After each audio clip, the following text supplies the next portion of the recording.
etong si Bato de la Rosa at saka itong si Franz Castro, nagkaharap po mga kababayan dun po sa debate. At ang nangyari nga mga kababayan, sinasabi ng mga DD-set, sunog daw. Etong si Franz Castro dito daw po kay Bato de la Rosa. Pero mga kababayan, kung uunawain po natin, mas mabuti pa si Franz Castro kasi hinaharap yung mga kaso na ipinapay laban sa kanya. Samantalang etong sina Digong, sina Bato de la Rosa, yung kanilang mga kaso or yung mga patawag sa kanila ng Kongreso hindi nila kayang harapin. Buti pa si Franz Castro may lakas ng loob. Etong sina Bato de la Rosa, etong sina Digong, walang lakas ng loob mga kababayan. Diba? So eto, pakinggan po natin. At Ginoong Danilo Ramos. Sunod na issue, ayon sa Quadcom ng Kamara, may sapat na basihan para kasuhan si dating Pangulong Duterte dahil sa di manoy crimes against humanity sa kanyang drug war. Pero sabi ng kanyang mga kaalyado, politically motivated ang rekomendasyon ng Quadcom. Ang tanong ng bayan. Tandaan natin mga kababayan na hindi pwedeng maging political motivated yon kasi may mga nabiktima. May mga binawian ng buhay, may mga inosenteng nadamay. At hindi rin nila pwedeng sabihin na collateral damage yon kasi hindi naman nagtagumpay yung kanilang war on drugs. Ano po, ipagpatuloy pa natin. Dapat bang sampahan ng kaso si dating Pangulong Duterte o hindi? Para sa lahat ng mga kandidato, itaas na po ninyo ang inyong mga boto, yes or no? Dami ng yes, oh. Sayang, isasama ko pa naman sana mga kababayan si Kiruben dun sa mga dapat iboto natin, kaso negative ako. At ang mga sasalang para pagdebatihan ang isyong ito, si Representative Castro na pabor sa panukala. Conditional naman ang tugon ni Senator De La Rosa. Dapat lang kasuhan si dating Presidente Duterte at long overdue na ito. Pati yung mga kasapakat niya at nag-utos sa pagpatay sa war on drugs. Libo-libo ang pinapatay ni Duterte pero wala pang napapanagot. Kaya kailangan talaga ng hustisya ng ating mga mamamayan. Tama. Sinasabi natin dito na dapat ay yung kaso na ito ay matagal na, pati na rin siguro. Senator De La Rosa? Ang sagot ko dyan is conditional, no? Hybrid. Pwedeng yes, pwedeng no. Yes, in the sense na nobody is above the law. Kapag mayroon siyang nagawang kasalanan, kasuhan natin. Pero kung wala naman siyang nagawang kasalanan, huwag mo siyang kasuhan base doon sa kaso ng ibang tao. Because guilt is personal. Huwag po nating ipaangkin kay Pangulong Duterte yung kasalanan ni Ninja Cops. Hindi, ganito kasi yan mga kababayan eh. Sa tingin nyo, yung mga pulis ba, yung ating mga law enforcer nung panahon ng Duterte administration, sa tingin nyo gagalaw kaya sila kung walang order galing po sa Pangulo ng Republika ng Pilipinas na ibinaba sa mga general, na ibinaba naman ng mga general dun po sa ating mga law enforcer. Eto, tanong lang naman mga kababayan, sa tingin nyo kung wala kayang pulisiya na madugong pakikipaglaban sa pinagbabawal na bato, etong si Digong mga kababayan, at wala kaya siyang ibinabang utos sa ating mga general at ibinaba naman ng mga general sa ating mga law enforcer, sa tingin nyo magagawa kaya ng ating mga kapulisan na kitilin? Hindi ko naman nilalahat mga kababayan. Kitilin yung buhay or madamay sa kanilang operasyon yung mga inosenteng tao. Kaya nga kung titingnan natin mga kababayan, hindi natin pwedeng sabihin kasalanan lang yon ng ating mga law enforcer.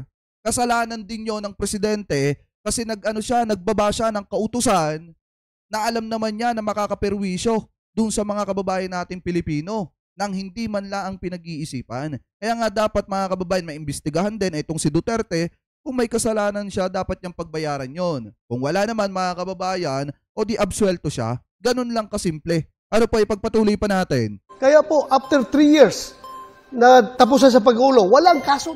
Meron ho naman kayo ngayong 15 seconds para mag-react po kay Senator De La Rosa.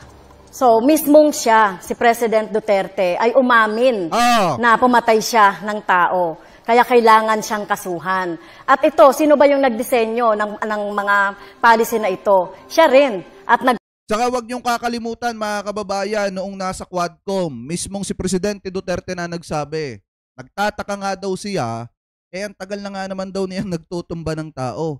Pero bakit daw mga kababayan, hindi siya kinakasuhan ng Department of Justice? Yun yung pagkakasabi niya pa. So sa punto na yun mga kababayan, inaamin niya.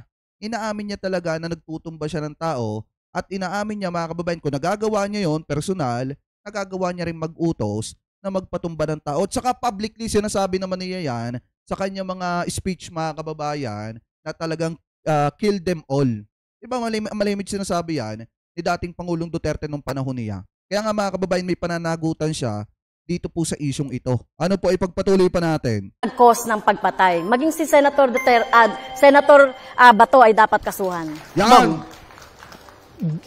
Gigil na gigil kang kasuhan si Pangulong Duterte at ako ng mga kaso na hindi mo kami maliling. Kumusta na po yung conviction mo sa kasong child trafficking? Ano na po nangyari? Bakit andyan ka pa? Hindi ka pa nakulong? Yun na. Kita niyo mga kababayan na tinatawanan, hindi sa ipinagtatanggol ko itong si Castro. Pero kita niyo napapangiti na lang diyan si Castro, pero ang pinapalabas ng mga DDZ, sunog daw dito, itong si Castro. Alam niyo ba mga kababayan, buti pa nga itong si Franz Castro hinaharap yung mga kaso na ipinapile laban po sa kanya. Samantala mga kababayan, itong si Bato de la Rosa, diba one thing natanong itong si Bato de la Rosa kung ano ang gagawin niya kapag dumating na yung ICC dito po sa ating bansa. Kung siya ba ay susuko, magsusurrender ba siya at makikipagtulungan or magtatago mga kababayan? Diba ang sagot niya secret? So malaki impossible na magtatago siya. Buti pa nga itong si Castro may lakas ng loob na harapin yung mga kaso na ibinabato sa kanya samantalang itong mga ito malalakas lang ang loob. Ngayon, dahil may posisyon pa sa gobyerno, pero pag nawala na yan sa gobyerno, asahan nyo mga kababayan, magtatago na yung mga yan. Ano po, ipagpatuloy pa natin. Ang tanong ko, pakisagot lang. Kasi ang ordinaryong tao nagtatanong, porque congresswoman ka, hindi ka nakulong. Sila pag yung mga ordinaryong tao, kulong ka agad. Kung ito po ay nasa Kongreso, ay out of order ko po. Tama. Dahil wala siya sa tanong. No? Kasi tama naman nga, personal masyado yung naging sagot ni Bato de la Rosa. Hindi naman kasi yun yung topic mga kababayan Pero since na personal, etong si Bato de la Rosa, buti pa. Etong si Franz Castro, kaya niyang harapin yung mga kaso na ibinato sa kanya. Samantalang itong mga ito, pag nawala na to ng posisyon sa gobyerno, asahan nyo magtatago yung mga yan. Ang ginawa po natin na pagre-rescue, tama lang po yung ginawa ko na pagre-rescue sa mga teachers, sa mga bata, na biktima ng mga harassment, intimidation, at threat doon sa sinasabi ni Senator Bato na kaso. So, kung sino mang mga teachers, gagawin yon, no? Yung Eto mga kababayan, to be fair, ang problema kasi mga kababayan, doon sa ginawa ni Castro na sinasabi nilang pagsagip doon sa mga batang lumad ata yun, pakitama na lamang po ko kung ako po ay mali, may mga magulang kasi mga kababayan na nagreklamo noong mga panahon na yon. Kaya nga siya nasampahan ng kasong kidnapping ata yon, mga kababayan. Ano po, dahil may mga magulang na nagsampa ng reklamo sa kanya. Pero yun naman, mga kababayan, sa totoo lang, hinarap naman niya yon. Hinaharap niya yon at haharapin niya yun ulit. Ewan ko lang dito kay Bato de la Rosa kung bakit masyadong personal yung naging sagot nila. Pero mga kababayan, yan po yung nangyari dyan. May mga magulang na nagreklamo dito kay Franz Castro at dun sa mga kasamahan niya. Kaya po sila nakasuhan ata ng kidnapping and then na-convict. Mga kababayan, ano po, ipagpatuloy pa natin? Pagtanggol at sagipin yung ating mga teachers at mga estudyante. So, tingin ko po ay walang mali doon sa ginawa po natin doon sa kaso. Now, Senator De La Rosa, may pagkakataon ho kayo na magtanong o mag-react pa rin sa posisyon po ni Representative Castro. 15 seconds po. Ano pong riskyo na pinagsasabi niya? Na yung mga parents ng mga bata mismo ay galit na galit sa kanya. Bakit ginamit niya yung mga kabataan para sa kanilang kapakanan? Walang riskyo nangyari doon. In fact, konbiktado ka sa kaso There was no riskyo. Well, yung sinasabi naman po ng mga magulang na galit sa akin, ay ito ay gawa-gawa lang ito.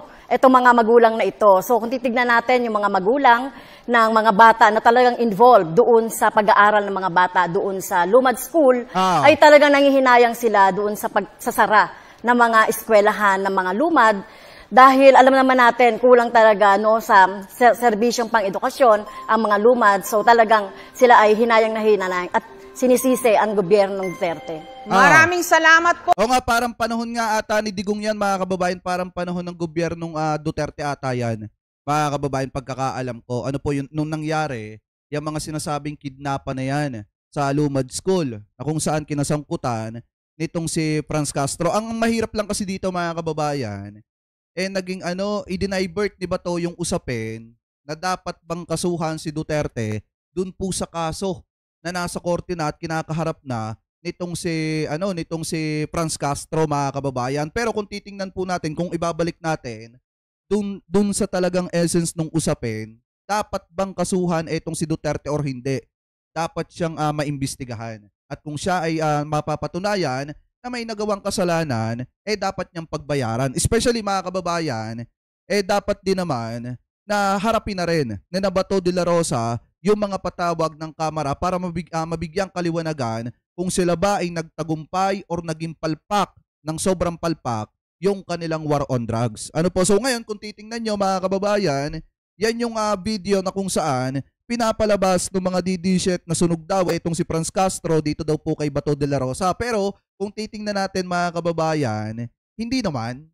Para sa akin hindi naman. Hindi naman sa pinagtatanggol ko. Pero parang hindi naman kasi i-divert lang ni Bato de la Rosa yung usapin dun po sa kaso na kinakaharap nitong si Franz Castro na kung saan na guilty po siya. Ano po ang pinag-uusapan dito? Yung madugong pakikipaglaban nila sa ipinagbabawal na bato, pero i-divert ni Bato de la Rosa sa ibang usapin.